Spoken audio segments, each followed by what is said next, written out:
안녕하세요. 저는 성경 속에 감춰져 있는 하나님의 비밀이 되신 예수 그리스도에 관한 신비의 말씀을 전하는 영마루입니다. 오늘은 구약 성경 에스더 2장 12절 한 구절 말씀 속에 기록되어 있는 처녀마다 차례대로 아하수에로 왕에게 나아가기 전에 라는 제목의 말씀을 통하여 성령 하나님께서 우리에게 가르쳐 주시는 말씀의 깨달음의 은혜를 받고자 합니다. 그럼 에스더 2장 12절 본문 말씀을 열도록 하겠습니다. 처녀마다 차례대로 아하수에로 왕에게 나아가기 전에 여자에 대하여 정한 규례대로 12달 동안을 행하되 6달은 몰약 기름을 쓰고 6달은 향품과 여자에게 쓰는 다른 물품을 써서 몸을 정결케 하는 기한을 마침에 성경에 기록된 대로는 아하수에로라는 왕에게 왕비를 선택을 하기 위해서 처녀들이 12달 동안 몸을 꾸미는 기간이 기록이 되어 있습니다. 12달이 찼을 때에 왕이 그 처녀를 선택을 하면은 그 처녀가 왕비가 되는 것이 기록이 되어 있는데, 그러면은 우리들이 이 사건이 지금으로부터 대략적으로 3000여 년 전의 사건인데 3000여 년 전에 이런 사건이 실제적으로 있었느냐 있지 아니하였느냐, 이런 것과는 3000여 년 이후에 사는 우리들과는 아무 상관이 없는 내용입니다. 생각을 해보세요. 구약시대 때 정말 아하수에로라는 왕이 있어가지고 그 시대 때에 왕비를 선택하기 위해서 전국에 있는 아름다운 여자들을 다 모아가지고 궁에서 12달 동안 몸을 정결케 하는 훈련을 받고 12달이 찼을 때에 왕에게 선택이 돼가지고 왕의 아내가 된다. 오늘날 우리들에게 이 말씀은 아무 상관이 없는 내용이 되어버립니다. 성경에는 그 어떤 사건 사고가 기록되어 있든지 오늘날 현재 하나님을 믿는 우리들과 성경에 기록되어 있는 이 말씀이 상관이 있어야 내가 마지막 날 하나님에게 선택이 될 때에 유익한 말씀이 된다는 것입니다. 그러면은 에스더에 기록되어 있는 말씀은 그이가 오순절날 이 땅에 임하실 성령님이 중심이 돼가지고 기록되어 있고, 더 나아가서는 마지막 심판대 사건이 비유적으로 미리 기록되어 있는 내용입니다. 그러면은 오늘 본문에 기록되어 있는 이 말씀은 오순절날 이 땅에 임하실 성령님과 마지막 세상 심판 때에 이 땅에 있는 우리 하나님을 믿는 신앙인들이 어떠한 믿음을 가져야 심판주에게 내가 선택이 될 수가 있다는 것을 미리 하나님이 기록해 두신 것입니다. 자, 그러면은 오늘 본문에 기록되어 있는 단어 하나하나 속에 이 땅에서 하나님을 믿는 우리 신앙인들과 마지막 세상을 심판하실 하나님과 어떠한 영적인 관계를 가지고 있는지를 말씀을 풀어보겠습니다.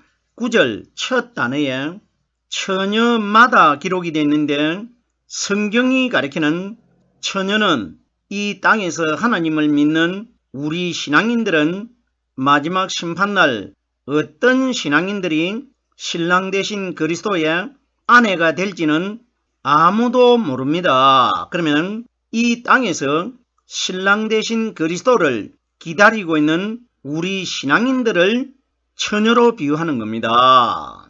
성경에 보면은 처녀라는 단어가 많이 기록되어 있는데 가장 선명하게 처녀가 이 땅에 하나님을 믿는 신앙인들이라는 구절이 고린도후서 11장 2절 말씀에 보면은 사도 바울이 말을 하는데, 내가 너희를 정결한 처녀로 한 남편인 그리스도에게 드리려고 중매하려 하노라 이렇게 기록이 되어 있습니다. 그러면은 성경에 기록된 대로 깨달으면은 사도 바울이라는 사람은 2020여 년 전에는 존재를 한 사람이 맞지만은 오늘 2020년 이후에 살고 있는 우리들에게는 바울과는 전혀 관계가 없습니다.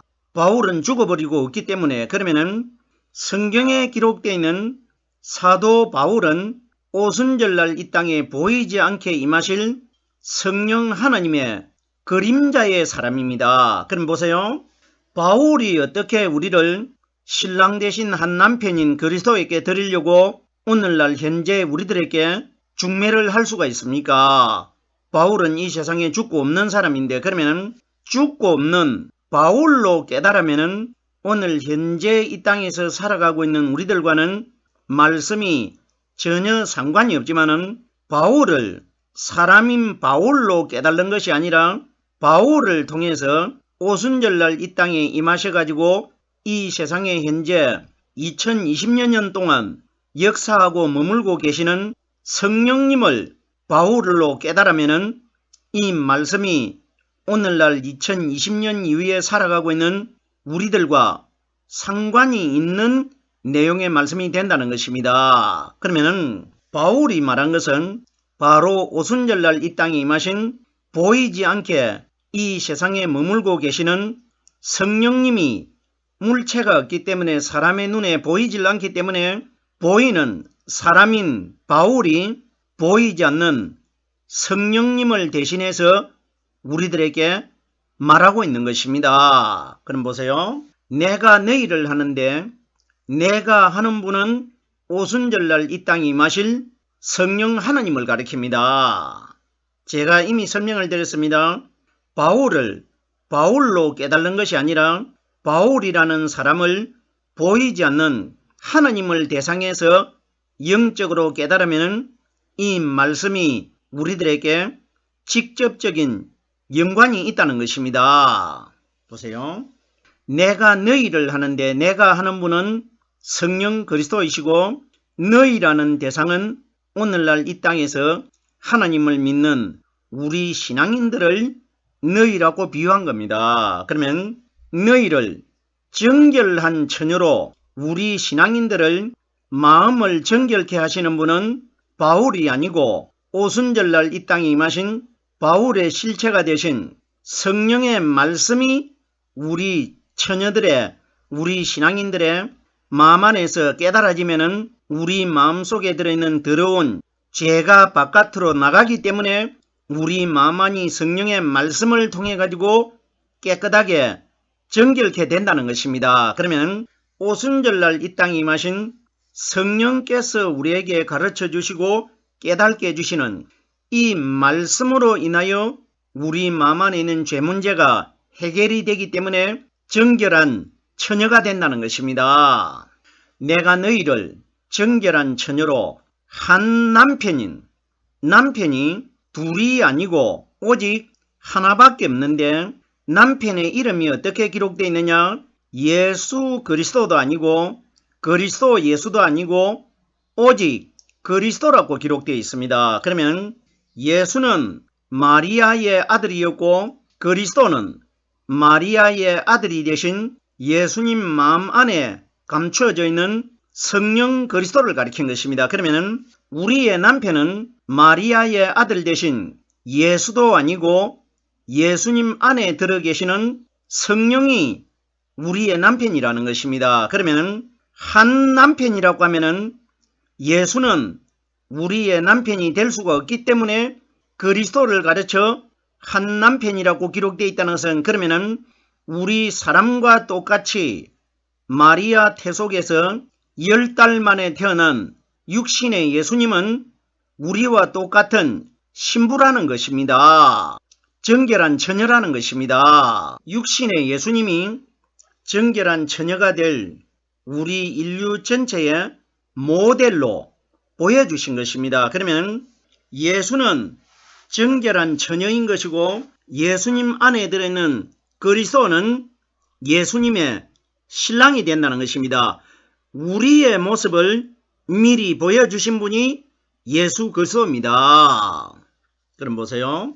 내가 너희를 정결한 처녀로 한 남편인 그리스도에게 드리려고 언제 우리 처녀들이 그리스도에게 드려져 가지고 아내가 되느냐? 마지막 심판날 신랑 대신 심판주 하나님께서 이 세상에 오셔가지고 이 세상에 하나님을 믿는 처녀들 중에서 하나님께서 나를 선택을 해 주셔야 내가 마지막 날 하나님의 아내가 된다는 것입니다. 그러면 그리스도의 아내가 되게끔 우리에게 보혜사 역할을 하시는 분이 누구냐? 사도 바울의 실체가 되신 오순절날 이 땅에 임하신 성령께서 우리에게 가르쳐 주시고 깨닫게 해주시는 이 말씀이 내가 마지막 날 심판주 하나님의 신랑 되신 그리스도의 아내가 된다는 것입니다. 드리려고 중매한다는 것은 지금 드리는 것이 아니고 마지막 심판 때에 너희 마음 안에 오순절날 이 땅에 임하신 중매자가 되신 성령이 가르쳐 주시는 말씀 들어 있는 사람들이 하나님께 드려지는 정결한 처녀 신부가 될 것이라 이것이 기록된 겁니다.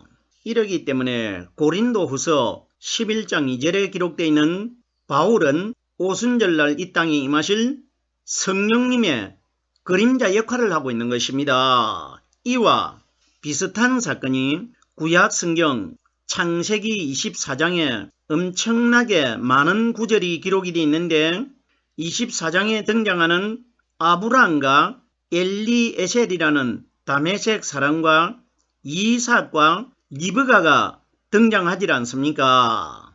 아브라함의 집에 늙은 종이 있는데 늙은 종이 다메섹 사람 엘리에셀이라고 기록되어 있는데 엘리에셀이 바로 신약의 바울처럼 오순절날 이 땅에 임하실 성령님의 그림자 역할을 한 사람이 엘리에셀입니다. 엘리에셀이 가나안 땅에 있는 이삭의 아내가 되는 리브가를 중매하지 않습니까? 그러면 바울이 성령의 상징이기 때문에 내가 너희를 말씀을 통해서 마지막 심판날 신랑 되신 하나님의 아내가 되게끔 내가 너희를 보혜사 역할을 하겠다. 이걸 말한 것과 똑같이 구약시대 때 아브라함의 늙은 종 엘리에셀이 오순절날 이 땅에 임하실 성령님의 그림자라는 것입니다. 엘리에셀이라는 사람은 오순절날 이 땅에 임하실 성령 하나님을 미리 보여준 사람입니다. 엘리라는 뜻이 하나님 아닙니까? 에셀도 하나님을 상징하지 않습니까? 그럼 보세요. 이 원리도 굉장히 복잡한데 오순절날 이 땅에 임하실 성령이 사람의 눈에 보이질 않기 때문에 어떻게 성령이 이 세상에 임할 것이라는 것을 보이는 사람이 되는 엘리에셀과 아브라함과 이삭과 리브가를 통해 가지고 보이지 않는 성령님을 마치 사람들이 눈에 보는 것처럼 가상적으로 하나님이 이렇게 사건을 꾸미신 것입니다. 보세요. 엘리에셀이 이삭, 아브라함의 아들의 아내를 중매하기 위하여 어디를 가느냐? 가나안 땅에서 하란 땅으로 갑니다. 성경이 가리키는 가나안 땅은 젖과 꿀이 흐르는 광대한 땅이라고 기록되어 있기 때문에 이스라엘 백성들이 7 족속이 살고 있는 그 가나안 땅은 장차 마지막 심판날 우리 이스라엘 백성들이 되는 성령받은 백성들이 들어갈 하늘나라를 미리 보여준 사건이 가나안 땅 사건 아닙니까? 가나안 땅은 젖과 꿀이 흐르고 광대한 땅이라는 것은 이 세상에 있는 인류 전체가 다 들어갈 수 있는 하늘나라를 광대한 땅이라고 하고 젖과 꿀이 흐른다는 것은 하나님께서 우리에게 그저 값없이 주시는 은혜를 통해 가지고 하늘나라에 우리들이 들어가 가지고 살기 때문에 하늘나라를 가나안 땅으로 비유한 것이고 젖과 꿀은 하나님이 우리에게 그저 값없이 주시는 성령의 은혜를 가리킵니다. 그럼 보세요. 가나안 땅은 하늘나라이고 아브라함은 여호와 하나님을 상징한 것이고 아브라함의 아들 되는 이삭은 우리의 마지막 심판날 신랑이 되실 성령 그리스도를 가리킨 것입니다. 하늘나라에 들어가 가지고 있는 현재 2020년 동안 하늘나라에 머물고 있는 심판주 그리스도를 가르쳐 이삭으로 비유한 겁니다. 그러면 아브라함은 여호와 하나님이고 이삭은 감람산에서 하늘나라로 승천하신 부활하신 영적인 그리스도를 가리킨 것입니다. 그리고 주인의 좋은 것을 약대 열필에 싣고 하란 땅으로 오는 엘리에셀은 오순절날 하늘나라에 있는 하나님의 진리의 말씀을 다 가지고 이 세상에 나타나실 성령 그리스도를 가리킨 것이고 하란 땅에 있는 리브가는 이 세상에서 오순절날 이 땅에 임하신 신랑 되실 성령의 말씀을 깨닫고 있는 사람들을 리브가 처녀로 비유한 겁니다. 무슨 소린지 깨달아져야 됩니다. 보세요. 아브라함이 자기 아들 이삭의 아내를 선택하려고 늙은 종, 늙었다는 뜻은 영원한 생명을 상징합니다. 영원히 죽지 않는 하나님의 생명을 늙었다고 합니다. 그러면 엘리에셀을 내보낼 때에 아브라함과 맹세를 합니다. 내 환도배 밑에다가 네 손을 넣고 맹세를 하라고 하는데, 그럼 우리들이 환도배가 어디에 있는지 이건 중요한 것 아닙니다. 이건 뭐냐? 아브라함이신 하나님께서 가지고 있는 성령의 말씀, 은혜의 말씀 전체를 오순절날 이 땅에 임하실 성령님에게 전가시키는 장면입니다. 정말 우리들이 환도배가 어느 부분이 환도배냐? 이런 것은 연구하지 않아도 됩니다. 보세요. 환도라는 것은 옆구리에 차고 있는 군인들이 가지고 있는 조그만 칼을 갖다가 환도라고 합니다. 그러면은 아브라함의 어떤 부분에 있는지 그 밑에 손을 였다 이런 것은 생각할 필요가 없습니다. 하나님이 가지고 계시는 성경에 기록되어 있는 칼은 히브리서 4장 12절 말씀에 보면은 여호와의 말씀은 좌우의 날선 예리한 금과 같다고 기록되어 있고, 에베소서 6장 17절 말씀에도 보면은 성령의 금 하나님의 말씀을 가지라고 기록되어 있기 때문에, 그럼 엘리에셀이 아브라함의 환도배 밑에 손을 넣어가지고 맹세를 했다는 것은 하나님이 가지고 계시는 칼의 말씀을 오순절날 이 땅에 세상으로 오실 성령님에게 다 전가를 시켰다 이 원리입니다. 우리들이 환도배가 남자의 조인트다, 허벅지에 있는 뼈다, 이런 것 연구할 필요가 없습니다. 왜? 이런 이야기가 아니기 때문에. 칼은 성령의 말씀 아닙니까? 환도라는 것은 옆구리에 차는 군인들이 가지고 있는 칼을 환도라고 합니다. 그러면 말씀이 칼로 비유되기 때문에 오순절날 이 땅에 임하실 성령이 칼이 되는 하나님의 성령의 말씀을 가지고 이 세상에 오실 것이라 이걸 맹세한 겁니다. 보세요. 아브라함이 엘리에셀이라는 종에게 어떤 말을 합니까? 이 가나안 땅에 있는 처녀들은 내 아들의 아내로 선택하지 말라고 합니다. 제가 이미 설명을 드렸습니다. 가나안 땅은 하늘나라입니다. 그럼 보세요. 그럼 우리들은 이 원리를 이스마엘이라는 아들이 있었는데 가나안 땅에 있는 여자와 결혼을 시켜 놓으니까 부모에게도 효도를 하지 않고 잘못된 며느리를 봐가지고 후회를 했기 때문에 가나안 땅에 있는 처녀는 내 아들의 아내로 선택하지 말라 이런 이야기 아닙니다. 보세요. 가나안 땅은 제가 하늘나라라고 이미 설명을 드렸습니다. 하늘나라에 이미 들어와 가지고 있는 신부들은 이미 선택이 되어 있기 때문에 그 신부들은 이미 아브라함의 아들이 되는 이삭의 그리스도의 신부가 되어 있기 때문에 가나안 땅에서는 신부를 취하지 말라고 하는 겁니다. 이미 신부로 들어와 가지고 있기 때문에. 그러면 세상에 가가지고 신부를 취하라는 것은 그 세상은 오순절날 이 땅에 임하신 성령이 이 세상에 오셨질 않습니까? 무엇하기 위해서? 이삭의 신부를 취하기 위하여. 이삭이 바로 우리의 신랑 대신 남편 대신 그리스도를 가리키고 있지 않습니까? 그럼 보세요.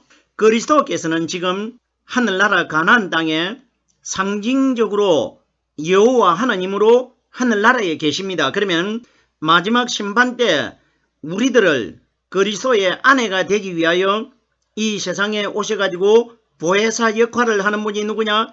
엘리에셀의 실체가 되고 사도 바울의 실체가 되는 성령이라는 것입니다. 무슨 소린지 깨달아져야 됩니다. 리브가가 신부가 되는데 리브가와 관련된 사건이 뭐냐? 물입니다. 예수님께서 이 땅에 오셔가지고 나의 주는 물을 먹는 자는 영원히 목마르지 않는다. 에베소서 5장 26절 말씀에 이는 곧 물로 씻어 말씀으로 깨끗게 하사 거룩하여짐이라. 성경에 기록되어 있는 물은 말씀입니다. 리브가를 누가 데리고 가느냐? 엘리에셀이 리브가를 약대에 태워가지고 가나안 땅으로 데리고 갑니다. 그러면 마지막 심판날 신부가 될 우리 처녀들을 누가 데리고 가느냐? 내 마음 안에 들어있는 오순절날 이 땅에 임하신 엘리에셀과 사도 바울의 실체가 되신 성령의 말씀으로 인해 가지고 내가 마지막 날 가나안 땅에 하나님의 신부가 되기 위하여 들어갈 것이라. 이것이 기록되어 있는 것 아닙니까? 엘리에셀도 하나님이시고 이삭도 하나님이시고 아브람도 하나님이십니다. 세 분이 하나님의 역할을 하는 겁니다. 제가 처녀에 관하여 설명을 드리고 있습니다. 처녀에 관하여 레위기 21장 13절 말씀에 보면은 하나님께서 이스라엘 나라에 하나님께서 기름을 부어가지고 세운 제사장들에게 하신 말씀인데 그는 처녀를 취하여 아내를 삼을지니 제사장은 시집가지 아니한 처녀만 취해가지고 아내를 삼는다. 이런 이야기를 왜 성경에 기록하셨겠습니까? 레위기에 등장하는 그 제사장이 누구냐? 제사장은 반드시 머리에 기름 부음을 받아야 하나님 앞에 제사장으로 인정을 받습니다. 그러면 구약의 그 제사장이 무덤 속에서 성령의 기름 부음을 받고 거듭나실 성령 그리스도를 미리 보여준 그림자 아닙니까? 그러면 구약에 정말 제사장이 있어가지고 하나님이 제사장을 기록한 것이 아니고 마지막 심판 때에 무덤 속에서 성령의 기름 부음을 받고 거듭나신 신랑 대신 제사장의 아내가 되기 위해서는 반드시 이 땅에서 다른 비진리와 관계를 갖지 않고 처녀의 몸으로 지키고 있었던 사람들만, 수절난 사람들만 마지막 날 대제사장이 되신 하나님의 아내가 될 것이라. 이것이 기록된 겁니다. 그러면 그는 처녀를 취하여 아내를 삼을지니 마지막 심판날 오직 신랑 대신 그리스도의 말씀만 기다리고 살아온 사람이 처녀입니다. 이 사람들이 마지막 날 제사장 대신 그리스도의 신부가 될 것이라. 이것이 기록된 겁니다. 계속해서 보십시오. 레위기 21장 14절 말씀해 보면은 과부나 이혼된 여인이나 더러운 여인이나 기생을 취하지 말고 자기 백성 중에 처녀를 취하여 아내를 삼으라고 기록이 되어 있습니다. 과부는 신랑 대신 성령의 말씀이 들어있지 않고 사탄과 관계를 가지는 사람들을 하나님 입장에서는 과부가 되질 않습니까? 왜? 하나님과 관계를 가지지 않고 있기 때문에. 과부나 이혼된 여인이나 이혼됐다는 것은 하나님을 잘 믿다가 하나님과 관계를 단절한 사람, 이 사람들을 하나님과 헤어졌기 때문에 이혼된 여자라고 합니다. 더러운 여인, 예수님께서 이 땅에 오셔가지고 사람의 마음 안에 들어있는 사탄을 가리켜 더러운 귀신아 이렇게 말했지 않습니까? 그러면 더러운 여인은 오늘날 이 땅에서 사람의 마음속에 비진리에 사탄의 거짓말이 들어있는 사람을 더러운 여인이라고 합니다. 기생을 취하지 말고 기생은 하나님께서 아담의 품속에다가 하나님의 생기를 불어넣어 주셨는데 아담이 자기의 품을 사탄에게도 내어줘가지고 사탄이 그 속에 비진리로 들어왔기 때문에 귀생이라고 합니다. 그러면 네 가지 과부, 이혼된 여인, 더러운 여인, 기생이라고 기록되어 있는데 성경이 가리키는 네 숫자는 동서남북 이 세상 사방 숫자를 가리킵니다. 사방에 있는 인류 전체는 사탄에게 나의 마음을 빼앗기지 말라 이것이 기록되어 있는 것입니다. 네 숫자는 인류 전체를 상징합니다. 오늘 제가 처녀마다 하는 이 한 단어를 설명하는데 정해진 시간이 다 됐습니다. 처녀마다 하는 이 단어에 관해서는 다음 시간에 좀 더 설명드리도록 하겠습니다.